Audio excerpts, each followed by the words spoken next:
Hey guys, Mile High back at it with another video. In today's video, we're going to be going over a new army that I haven't covered yet. It's that super miner army similar to the one I ran with the Royal Champion Charge, but instead of the Royal Champion Charge, we're using the YETI clone bomb. This is actually really fun, and it's a lot quicker than the Royal Champion Charge, so I think it makes the super miners even more powerful, because one of the biggest issues with the super miner army was time, obviously. So this speeds it up significantly, because you don't have to wait for the Royal Champion Charge. So without further ado, we're going to have an army link down in the description if you want to copy this. Without further ado, we're going to hop into the first attack. Alright, on the first attack, we have a double Rage Tower base.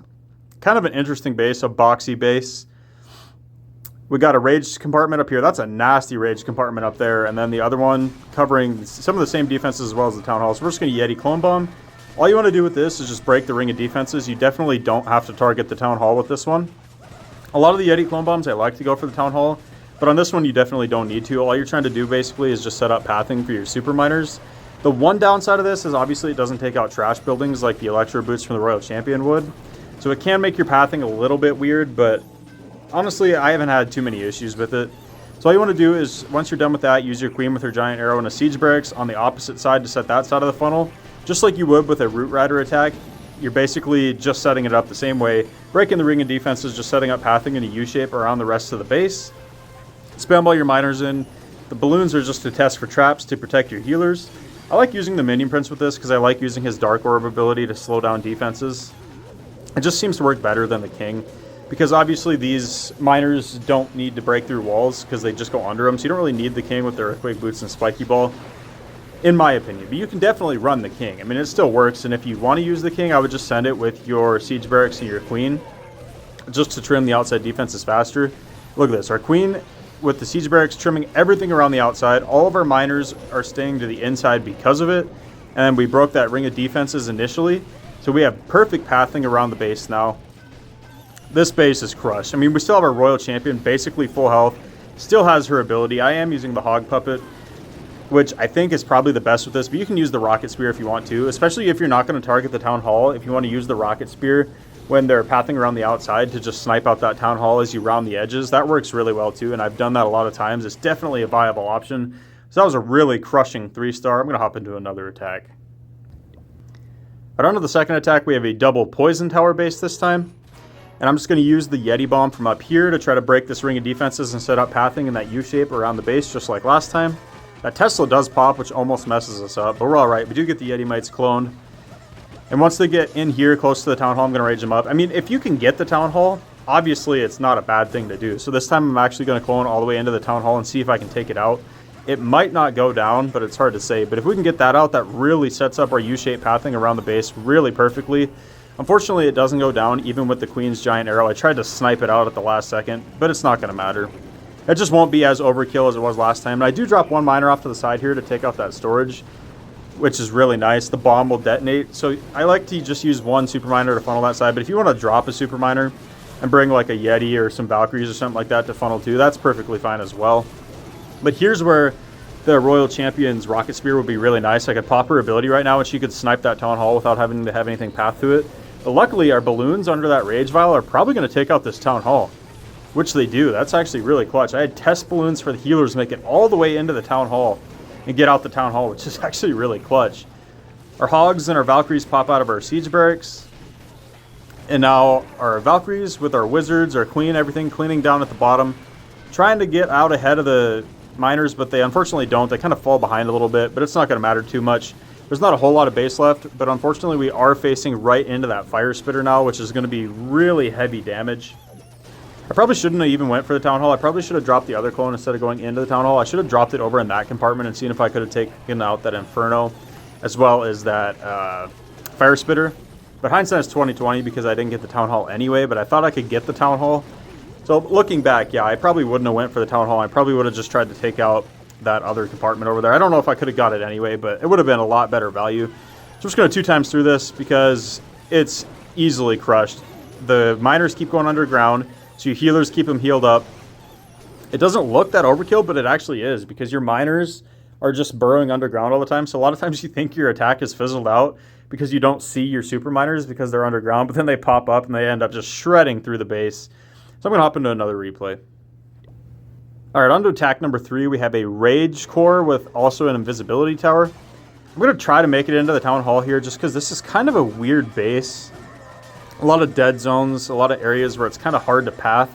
So I'm just trying to break the ring of defenses up here. We do take out a Tesla for him, which is actually kind of nice because those Teslas can be annoying and pull your super miners away. I think the town hall is going to go down, which it does.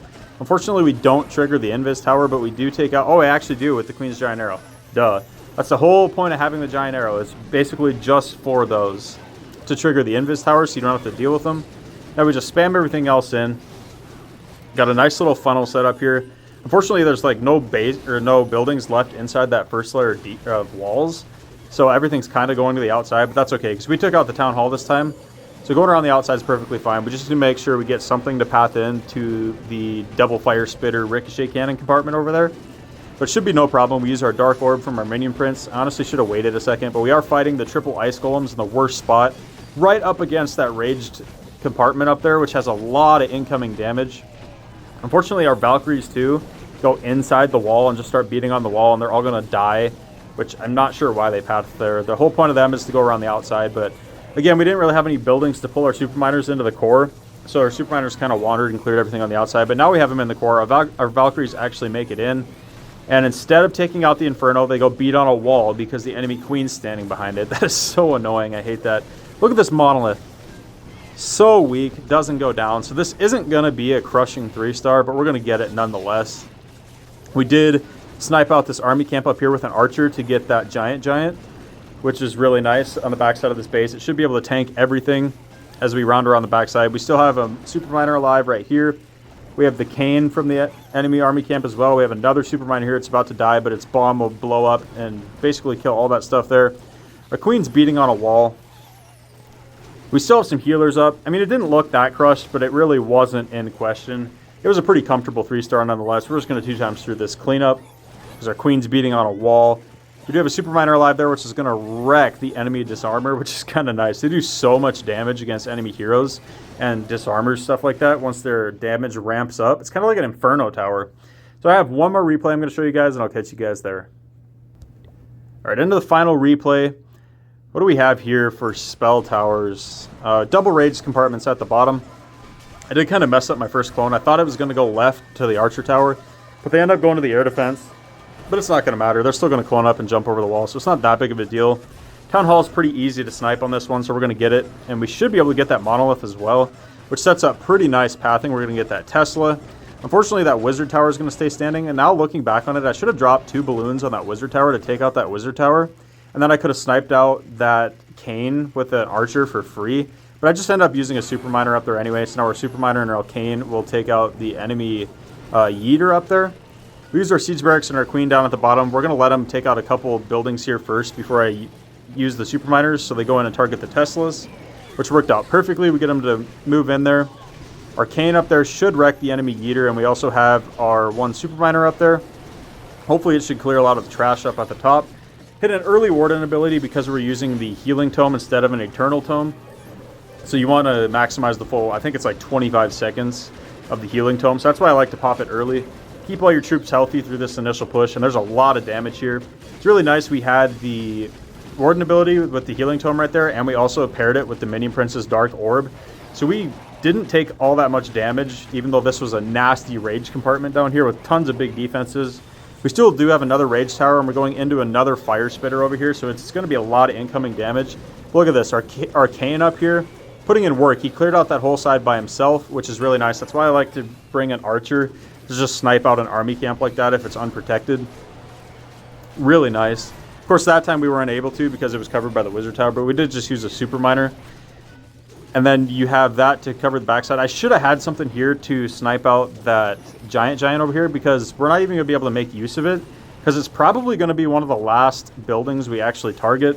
So that was a mistake on my part. I didn't look close enough and didn't see it over here, but I should have probably dropped the archer there. Although there might have been mortars covering it, I'm not sure. But we do pick it up now. So we'll go tank for our Queen most likely if it even gets out in front. But it's not going to matter. We still have super miners alive. Our Diggy's still alive, which is going to stun the remaining defenses. And that's another 3-star.